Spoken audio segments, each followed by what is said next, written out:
क्या आपने कभी ऐसी जगह देखी है जहां इंसान सिर्फ प्रार्थना नहीं, अपने अहंकार को भी दरवाजे के बाहर छोड़कर जाता है? ये कहानी है सबरीमला की, एक ऐसा मंदिर की जहां हर कदम एक तपस्या है, जहां हर नजर के पीछे एक ही पुकार गूंजती है, स्वामी शरणम अयप्पा।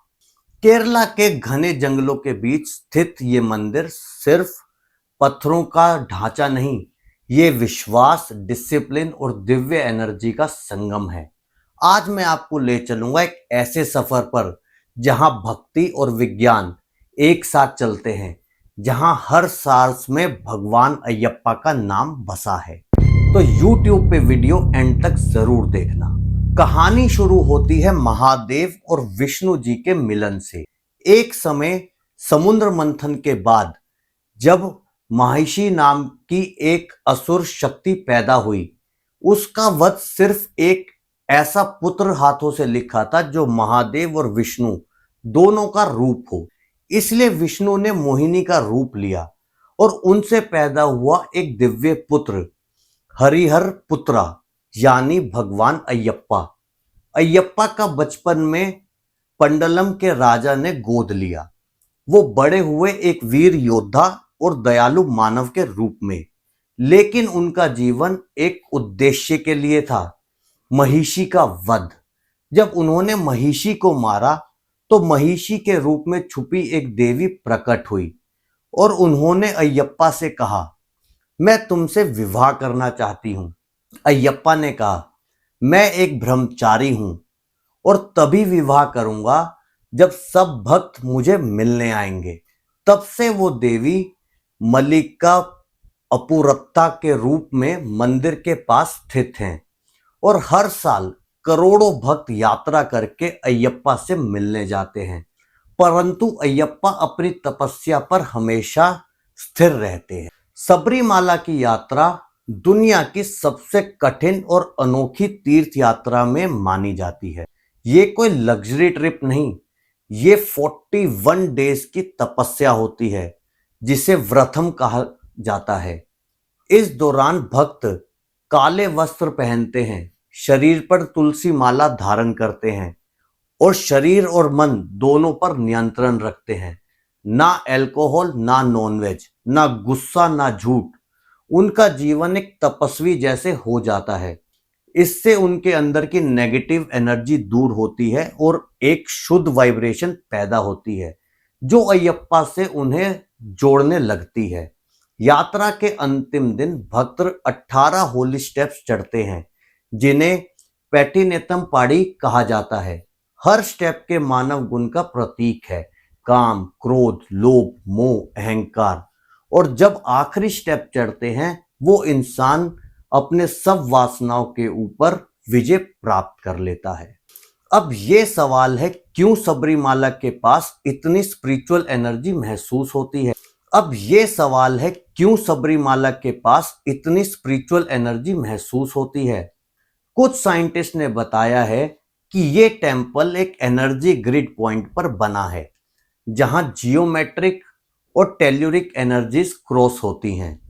मंदिर का मुख्य स्थान मकरा ज्योति के सामने है, एक दिव्य प्रकाश जो हर साल जनवरी में दिखाई देता है। कुछ लोग कहते हैं ये एस्ट्रोनॉमिकल इवेंट है, कुछ लोग कहते हैं ये अयप्पा का प्रकाश है। जो भी हो, हर साल जब वो ज्योति आकाश में चमकती है, लाखों लोग के आंसू अपने आप निकल आते हैं, क्योंकि उनके लिए वो प्रकाश नहीं, प्रेरणा है।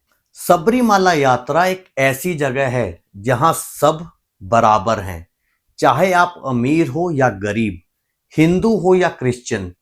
जब स्वामी कह रहे हैं, एक दूसरे को बुलाते हैं। यहां कोई कास्ट, कोई जाति, कोई भेदभाव नहीं, सिर्फ एक ही पहचान, अयप्पा के भक्त। आप देखते हो, कोई 70 साल का वृद्ध, कोई 12 साल का बच्चा, सब एक ही रास्ते से गुजरते हैं, पहाड़ों, जंगल और नदियों को पार करके। उन्हें कोई कंफर्ट नहीं मिलता, लेकिन हर कदम पे एक ताकत मिलती है जो उन्हें आगे बढ़ने पर मजबूर करती है। वही ताकत है फेथ। 2018 में सबरीमाला एक बड़ी डिबेट का केंद्र बना क्योंकि मंदिर में 10 से 50 साल की महिलाओं के प्रवेश पर प्रतिबंध था। कोर्ट ने इसे जेंडर इनइक्वालिटी कहा, लेकिन मंदिर के प्रमुख और भक्त कहते रहे ये डिस्क्रिमिनेशन नहीं बल्कि भगवान अयप्पा के ब्रह्मचर्य का सम्मान है। जब इस पर चर्चा हुई तब देश को दो भागों में बट गया, एक तरफ मॉडर्न लॉ और दूसरी तरफ सनातन मर्यादा। लेकिन आखिर में सबने ये समझा सबरीमाला किसी के खिलाफ नहीं, ये एक स्पिरिचुअल डिसिप्लिन का सिंबल है जहां हर नियम का अपना अर्थ है। कहते हैं जब भक्त 41 दिन के व्रतम करता है तो उसका बॉडी फ्रीक्वेंसी बदल जाता है उसके हार्मोन लेवल्स और एनर्जी फील्ड अलाइन हो जाते हैं टेम्पल के जियोमेनेटिक पुल के साथ।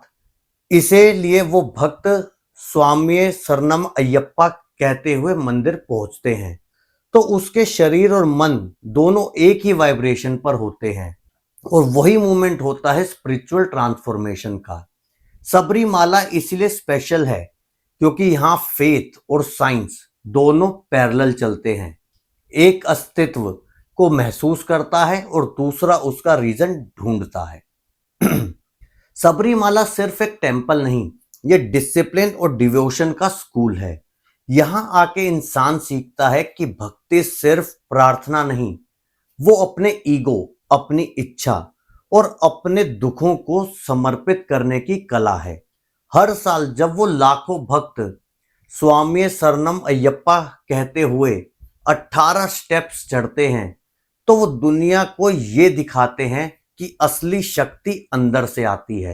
अयप्पा हम सबको ये सिखाते हैं जीवन का मकसद भोग नहीं योग है और जब हम अपने मन को जीत लेते हैं तो हम स्वयं देवता बन जाते हैं। आपको ये कहानी कैसी लगी कमेंट सेक्शन में जरूर बताना और अभी तक अभिषेक पीओवी चैनल को सब्सक्राइब नहीं किया है तो सब्सक्राइब कर दीजिए। Thank you so much for watching.